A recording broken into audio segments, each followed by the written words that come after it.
वाहिगुरू जी का खालसा वाहिगुरू जी की फतेह। बच्चे अज आप बेसिस ऑफ अकाउंटिंग सिस्टम्स करना है। ये की आ बेसिस ऑफ अकाउंटिंग का मतलब है कि अकाउंटिंग में आप किहड़े वे कर सकते। ये दो वेज आ, पहला अकरूअल बेस आ, दूजा किहड़ा वा कैश दे राही। ठीक है, हुण आप पढ़ांगे कि अकरूअल की हुंदा वा ते कैश की हुंदा।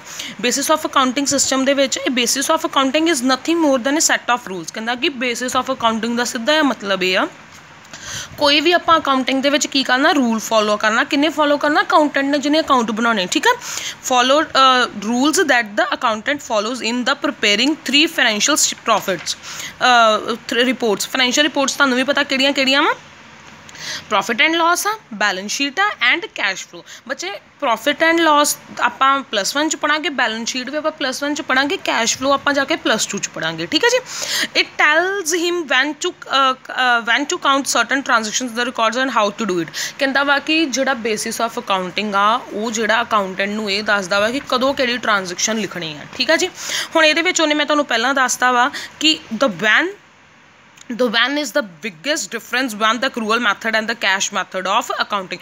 when का मतलब ये है कि कदों। ठीक है, कि कदों ट्रांजेक्शन रिकॉर्ड करनी है, तुहानूं किहड़ा मैथड दसूगा? अक्रूअल मैथड दसूगा तो कैश मैथड दसूगा। सो फस्ट ऑफ ऑल आप अक्रूअल मैथड पढ़न लगे हैं कि अक्रूअल मैथड दे विच की हुंदा। देखो कहंदा वा कि अक्रूअल मैथड दे विच is the method of recording transaction by which revenues, cost, assets and liabilities are reflected in accounts in the period in which they occur. कहंदा वा देखो बच्चे ये कहंदा वा कि जे तो अपना रैवेन्यू का मतलब इन तुसी कोई भी सेल की है। ठीक है जी। कॉस्ट मतलब कोई खर्चा होया, एसेट तुहानूं पता की हुंदी, लाइबिलिटी तुहानूं पता की हुंदी, are reflected in the accounts in the period in which they occur. All incomes and expenses belonging to current accounting period are recorded in the books even if these are not recorded in cash during the accountant period. हुण मैं तुहानूं ध्यान नाल समझाउंदी हां, पहलां आपां पूरा पढ़ लईए कि इहदे विच हैगा की है। Matching concept and the realisation concept are the आ नहीं करन दी लोड़, आ पैरा करन दी लोड़ नहीं है। ठीक है जी। Suppose an employee who was appointed on a salary ₹40,000 per month has served the organisation for 12 months in an organization if he has been paid for the salary 8 months so far। the accrual concept suggests that the salary for remaining 4 months should also be recorded in the business as expense as well as the liability to meet in future। गल मेरी ध्यान नाल समझो। Accrual का मतलब ये हुंदा वा कि अक्रूअल आप पहला पढ़ चुके हैं। अक्रूअल तो कहता कि जे भावें वो चीज़ तुहाडे उस साल दे नाल रिलेट करदी आ जां नहीं करदी, तुसीं पैसा भावें पे कीता जां नहीं कीता, तां करके इहदे विच किहड़ियां चीज़ां आणियां? आउटस्टैंडिंग ते प्रीपेड। आउटस्टैंडिंग ते प्रीपेड इन्हां ने इहदे विच दस्सिया नहीं है, कल्याणी वालियां ने। इहदे विच आउटस्टैंडिंग ते प्रीपेड आनी क्यों? क्योंकि देखो कहंदा वा कि अक्रूअल दे विच ये मन के चलना वा कि भावें आपां नूं वो महीने खर्चा होया जां नहीं होया उस साल।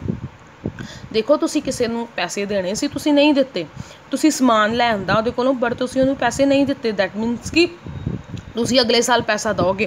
तो इस साल तुसी अपने अकाउंट्स दे विच की लिखोगे? Outstanding expense. की लिखोगे कि इस साल मैं हले खर्चा जिहड़ा वा वो आउटस्टैंडिंग आ, मैं हले पे नहीं कीता।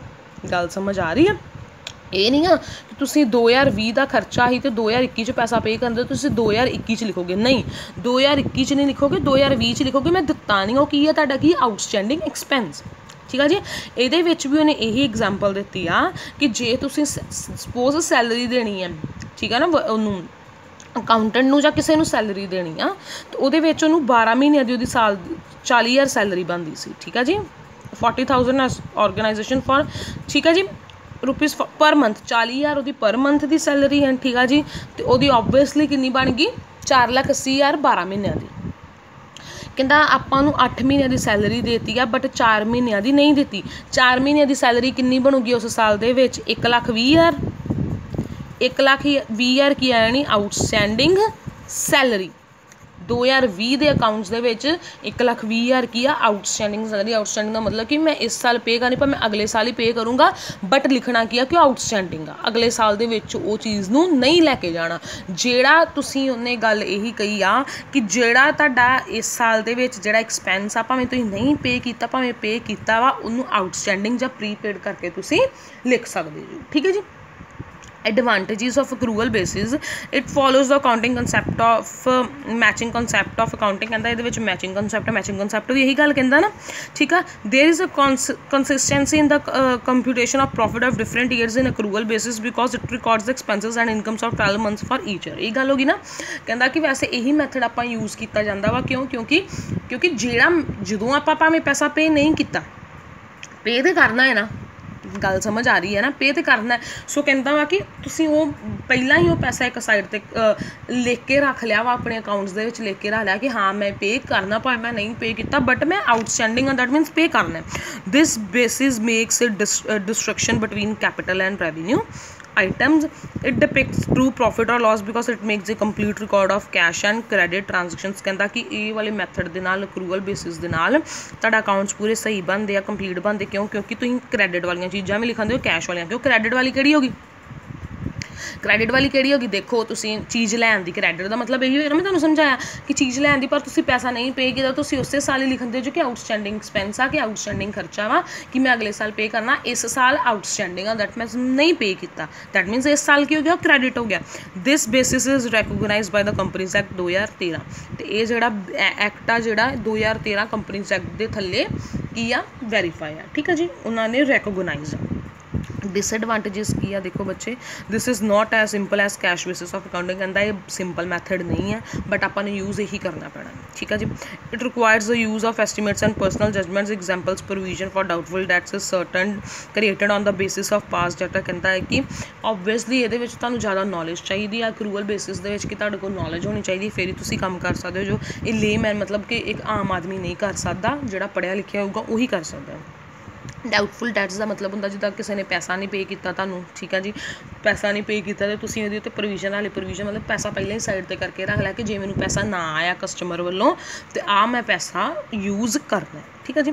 It does not disclose cash profit of an enterprise कहता कि ये नहीं पता चलता कि कंपनी नूं कैश दे विच कितना प्रॉफिट होया cash they which profit that मीनस वही गल होगी ना देखो हुण समझो इत्थे कंपनी ने हाले 1,20,000 देना ठीक है ना कंपनी ने 1,20,000 अगले साल देना बट इस साल ही कंपनी ने पा लिया कि असीं देना वा गल समझ आ गई ये नाल की हो गया प्रॉफिट घट गया सो कहता वा कि ये नाल ओरिजिनल कैश जिहड़ा वा प्रॉफिट आउंदा कंपनी नूं वो नहीं पता लगता। फॉर एग्जाम्पल इत्थे मैं तुहानूं समझा दिंदी हाँ तुहानूं 50,000 कितों प्रॉफिट होंदे सी 50,000 होया तुसीं शो करन दे प्रॉफिट उहदे विच तुसीं की पाया 20,000 ये पाया वा कि मैं पिछले साल की करना अगले साल किसी नूं पैसा पे करना पर पा ते साल लिया ना उहदा ठीक है ना इस साल पा लिया ऑबवियसली जे आ 20,000 ना पाते तुम पा दिता तो नहीं ना हले तुहानूं प्रॉफिट कितना होना है 70,000 जो पा लिया दैट मीनस तुहाडा प्रॉफिट घट गया ओरिजिनल प्रॉफिट घट गया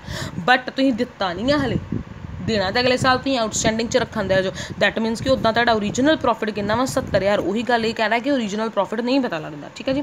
कैश बेसिस दे विच वेखो cash basis the method of recording transaction under which revenues cost assets and liabilities are reflected in the accounts in the period in which actual receives और actual payment are made कहता cash का मतलब यही आ कि भावें तुसीं 5 साल पहला चीज़ किसी को लई आ ठीक है बट तुसी रिकॉर्ड कदों करोगे जदों तुसी पैसा पे किया या पैसा रिसीव किया 5 साल बाद पैसा रिसीव किया तो 5 साल बाद उन्होंने लिखोगे कि हाँ कैश आया पहला नहीं लिखना पर अक्रूवल दे विच आपां की करते हैं भावें आपां पैसा दिता या नहीं दिता बट आपां चीज़ नूं पहला लिख लईदा ठीक है जी। Entries are made only when cash is actual received कहता एंट्रीज उदों ही लिख लैणियां जदों कैश एक्चुअली रिसीव्ड हो जाता ठीक है जी। No entry is made on the books of business for the items which are outstanding such as कहता कि जिदा वो आउटस्टैंडिंग तो प्रीपेड की कर ली दी ये कोई भी एंट्री इदा की नहीं आऊगी समझ आ रही है अक्रूवल तो कैश दे विच ठीक है जी। The profit under this system is calculated on the basis of revenue received in cash कहता कि ਉਹੀ कहता कि ਇਹਦੇ ਵਿੱਚ ਜਿਹੜਾ प्रॉफिट ਆ ਆਪਾਂ ਕਿਹਦੇ बेसिस ਤੇ ਕਰਨਾ ਵਾ ਜਿਹੜਾ ਤੁਹਾਨੂੰ कैश ਦੇ ਵਿੱਚ पैसा आया होगा and the cash received during the accounting period less the expenditure incurred in cash during that period कहता प्रॉफिट किद्दां ਕੱਢਾਂਗੇ obviously कहता प्रॉफिट किद्दां ਕੱਢਾਂਗੇ जिन्ना पैसा आया ਉਹਦੇ ਵਿੱਚੋਂ जिन्ना ਤੁਹਾਡਾ खर्चा आया ठीक है कैश माइनस 50,000 तुहाडे कोल कैश तुहाडे कोल खर्चा कितना है 20,000 that means 30,000 is your profit समझ आ गई मेरी गल दी। The commonly called cash basis of accounting is actually a mixture of cash basis for some items and accrual basis for other items. पर मैं तुहानूं एक गल कहांगी कि जिहड़ा अक्रूवल बेसिस आ उही चलदा, कैश बेसिस नहीं चलदा। सो जे पेपर च आ भी जांदा तुसीं यही लिखना वा कि अक्रूवल बेसिस ही बेस्ट मैथड है। ठीक है जी। हुण इहदे विच वेखो advantages of cash basis. Cash basis of accounting can be used in small firms that provide service and therefore do not have significant amount of inventories and do not extend credit to their customers। कहता cash basis वो वालियां छोटियां organisations ही बनाउंदियां वा accountant cash base ते उही करदे आ जिन्हां दी organisation small है and जिहड़े किहदे which deal नहीं करते, क्रेडिट दे विच डील नहीं करते। जिन्हां ने ते उधार ते डील करना उन्हां नूं अक्रूवल बेसिस ही करना पऊगा। क्योंकि अक्रूवल दा मतलब ही ये है कि भावें तुहाडा खर्चा होया जां नहीं होया उस साल पर तुसीं उहनूं आउटस्टैंडिंग जां प्रीपेड लैके जाना। तो कहता कैश बेसिस उही बंदा बनाउंदा है जिन्होंं पता है कि मैं किसी नूं उधार ते नहीं देना। बट जिहड़ा अपना कंपनीज एक्ट आ जां अकाउंटेंट आ हमेशा किहड़ा मैथड फॉलो करते हैं, accrual basis of accounting. They cash basis profit may not differ much from accrual basis profit. कहता कि तां ही करके क्योंकि उन्हों का उधार नहीं होंदा, तां करके भावें अक्रूवल च बना लैण भावें कैश च बना लैण उन्हों का आंसर सेम ही आता है। ठीक है जी। बट जिहड़े उधार दिंदे आ उन्होंने हमेशा काहदे विच बनाउणी पऊगी, अक्रूवल बेसिस च। Advantages of cash basis. This basis is simple to record expenses and income. कहता कि ये सारे नाल सिंपल मैथड है। It does not require the use of estimate and personal judgement. Personal judgement की लोड़ नहीं क्योंकि अनपढ़ बंदा भी बना सकता कि मेरे को इन्ना पैसा है, मैं इन्ना पैसा खर्च कर लिया। It discloses cash profit of an enterprise. इस तो पता चल जाता कि तुहानूं प्रॉफिट कितना होया, ओबवियसली तुहानूं पता चल जाना क्यों, क्योंकि तुहाडे कोल कैश 50,000 उहदे विचों तुसीं 20,000 खर्चा, that means 30,000 is your profit. It is suitable for the enterprise where most of the transactions are on cash basis. ये समझ आ रही है कि वो ऑर्गेनाइजेशनस लिए सूटेबल आ जिथे सारा कुछ की हुंदा कैश बेसिस ते हुंदा। Indian income tax law permits the use of cash basis also. कहता इंडियन इनकम टैक्स अलाउ करदा कि तुसीं कर सकदे जो कैश बेसिस ते, बट तुहाडीआं सारियां ट्रांजेक्शनस काहदे विच होणीआं चाहीदियां वा, कैश ते होणीआं चाहीदियां, बट नॉट ऑन क्रेडिट। ठीक है। Third one is that hybrid method आ। हाइब्रिड बेसिस दे विच वेखो इज़ द कॉम्बीनेशन ऑफ दोवां मैथड्स दा कॉम्बीनेशन, अक्रूवल दा भी ते कैश दा भी। ये समझ आ रही है मेरी? अक्रूवल ते कैश दा की है कॉम्बीनेशन। ठीक है जी। This method is followed by the advocates. एक और मैथड फॉलो करता वो लॉयर्स फॉलो करते हैं। और others where only received income is sure but receivable income may not be guaranteed.